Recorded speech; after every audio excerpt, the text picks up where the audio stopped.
And there'll be something in the air over at Blackburn Rovers, and it won't necessarily be Phil Collins. The Premiership club will soon be the first in Britain to have its own radio station. It'll be called Radio Rovers and will broadcast every match, day or night, to supporters before, during and after the game.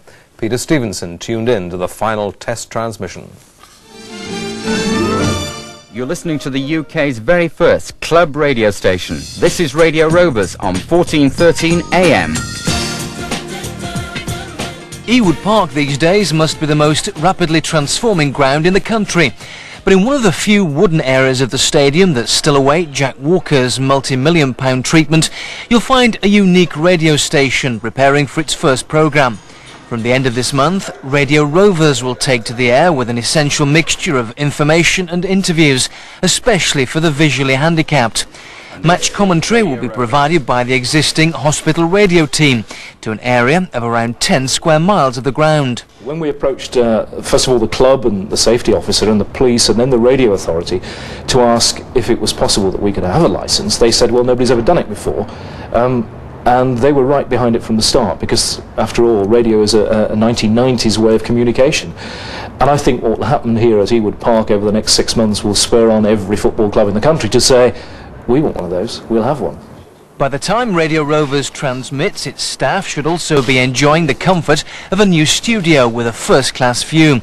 It's a novel extension of the usual channels of communication like the Match magazine, but it also has a serious role. It is a unique development, as you're aware. We are in fact the first football club in Great Britain to have our own radio station, and we feel it will be a terrific benefit to our fans. Certainly it will have safety implications. I mean, for example, should there be an emergency, God forbid, within the stadium at any particular match, they'll be listening to the radio, and they will be requested, please stay where you are, don't panic or whatever.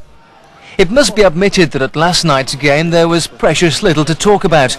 The first half highlights, or perhaps lowlights will be a better description, were two incidents caused by the frustration of a boring goalless draw. The referee displayed unbelievable leniency in not even producing cards for either confrontation. Things improved slightly in the second half as Blackburn threatened to break Sheffield United's considerable resistance. But the goals wouldn't come, even for Alan Shearer. Little then to excite the world's press, but disappointed fans leaving the ground will soon have a consoling voice. As they're going home, you can tell the people who didn't come to the match not only how it ended up, but you can also tell them that they're going to be late home for tea because of the traffic jam on Bolton Road. You can be very parochial and proud of it.